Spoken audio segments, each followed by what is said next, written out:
মেয়েটা একবার বাম হাত তুলে চোখের সামনে নেমে আসা এলোমেলো চুলগুলোকে ঠিক করে। এটা একেবারেই সামান্য ব্যাপার, প্রত্যেকটা মেয়েই করে, কিন্তু রাজার মনে হচ্ছে ও যদি করতে পারতো এটা কোনোভাবে। এইভাবে বেঞ্চে একটা থাপ্পড় মারে।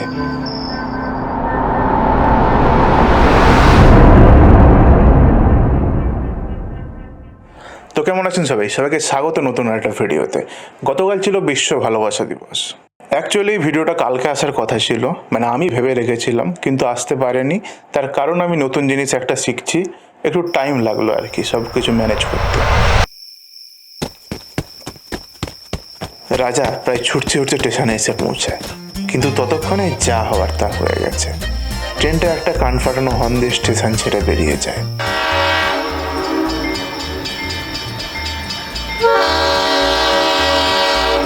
একটা দীর্ঘশ্বাস ফেলে গুটি গুটি পায়ে স্টেশনে একেবারে সামনের দিকে এগিয়ে যায়। আসলে ডাউন টাউনের ফার্স্ট বগিটা এখানে এসেই থামবে। এতটা আত্মবিশ্বাসের কারণ গত 3-4 বছর ধরেও স্টেশনের ঠিক এই জায়গাতে এসে অপেক্ষা করে ফার্স্ট বগিতে ওঠার জন্যে। এখন প্রায় রাত 10টা। স্টেশনের লোক বলতে হাতে গোনে 2-4 জন। রাজা কাঁধের ব্যাগটা সাইড করে রেখে বেঞ্চে বসে, ফোনটা বের করে ডোরেমন চালায়। কি ভাবলেন ডোরেমন দেখছে বলে কচি খোকা? একেবারেই না, বছর বয়সের ধেরে মাল। হেডফোনটা ব্যাগ থেকে বের করে কানে গুঁজে নেয়। ব্লুটুথটা অন করতেই যাবে, এমন সময় সামনে দিয়ে 2-3 জন হেঁটে যায়। রাজা সামান্য চোখ তুলে পাগুলো লক্ষ্য করে। 2 জন মহিলা, বয়স আনুমানিক 40-এর মতো হবে। শাড়ি আর জুতো দেখলে সেটা বোঝাই যায়। 2 জন মহিলার চোখের ফ্রেম থেকে বেরিয়ে যেতেই রাজা চোখটা ফোনের দিকে নামাতে যাবে। এমন সময় আরেকজনের এন্ট্রি। কালার উপরে সিলভার স্ট্রিপের হিল জুতো, হিলটা কম করে ইঞ্চি 1.5 তো হবেই। চোখটা আরেকটু উপরে তোলে।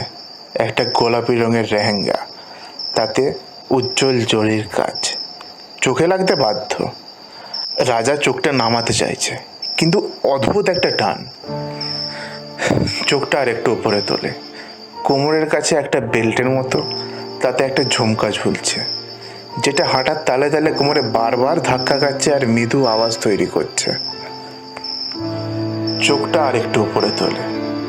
কোমরের কাছটা কিছুটা ফাঁকা, যেটা প্রায় হাঁটু অবধি ঝুলতে থাকা এক কাঁধ করা ওড়নাটা দিয়ে বারবার ঢাকার চেষ্টা করছে। রাজা এবার একেবারে পিঠ সোজা করে বসে, মেয়েটার মুখটা দেখার চেষ্টা করে। চুলটা এমনভাবে বাম কাঁধ করে এলানো যে মুখটা প্রায় বোঝাই যাচ্ছে না। রাজার মনটা অস্থির হয়ে ওঠে।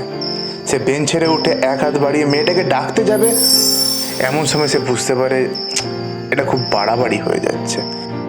একটা অপরিচিত মেয়েকে পেছন থেকে এভাবে ডাকা কি ঠিক হবে? নিজের মাথায় একটা গাঁটটা মারে। মেয়েটা চলে যাওয়ার দিকে তাকিয়ে থাকে, হাঁ করে, যেন মরুভূমির বুকে জল সন্ধানী কোনো পথিক। মেয়েটা ওর থেকে প্রায় 15-20 ফুট দূরে 3-4টা বেঞ্চ ছেড়ে বসে বাকি 2 জন মহিলার সাথে। ওরা সম্ভবত লেডিস কম্পার্টমেন্টে উঠবে। যাই হোক, যতক্ষণ না ট্রেন আসছে ততক্ষণ তো রাজা দেখতে পাবে, একেবারে তো আর চোখের আড়াল হয়নি। এই খুশিতেই ও বেঞ্চে বসে পড়ে। হেডফোনটা কান থেকে খুলে রাখে, ফোনটাও পকেটে ভরে নেয়। আসলে এই সময়টা ও আর অন্য কোনো দিকে তাকাতে চাইছে না। সে চায় ওই অজানা মেয়েটার মধ্যে হারিয়ে যেতে। মেয়েটার মুখটা এখন কিছুটা স্পষ্ট, পুরোপুরি নয়, তবে বোঝা যাচ্ছে বয়স ওই 20-র মতো হবে। গায়ের রং একেবারে টুকটুকে ফর্সা, অন্তত নিজের সাথে তুলনা করলে তাই হয় আর কি। আচমকাই মেয়েটা ওর দিকে মুখ ঘোরায়। রাজার সাথে কয়েক মিলি সেকেন্ডের চোখাচোখি। রাজা ভ্যাবাচাকা খেয়ে যায়। ও যে এতক্ষণ ওকে লক্ষ্য করছিল সেটা কি বুঝে ফেললো? রাজা চোখটা নিচের দিকে নামিয়ে নেয়, ভাবে এটা কি ঠিক হচ্ছে? যদি খারাপ ভাবে, রেগে যায়, এসে তো থাপ্পড় মারতে পারে, তখন কি করবে, কি বলবে? যুবক বয়সের মন, এত বাজে ভাবনা কে ভাবে? এই ভেবে মুখটা নিচু করে আর চোখে তাকায়। মেয়েটা হাসছে, বাকি 2 জনের সাথে সম্ভবত কিছু নিয়ে কথা বলছে। হাসলে যেন মেয়েটাকে আরো মিষ্টি লাগে। মেয়েটা একবার বাম হাত তুলে চোখের সামনে নেমে আসা এলোমেলো চুলগুলোকে ঠিক করে। এটা একেবারেই সামান্য ব্যাপার, প্রত্যেকটা মেয়েই করে, কিন্তু রাজার মনে হচ্ছে ও যদি করতে পারতো এটা কোনোভাবে। এইভাবে বেঞ্চে একটা থাপ্পড় মারে। এবারে ও সোজা হয়ে বসে, মেয়েটার দিকেই মুখ করে বলা যায়।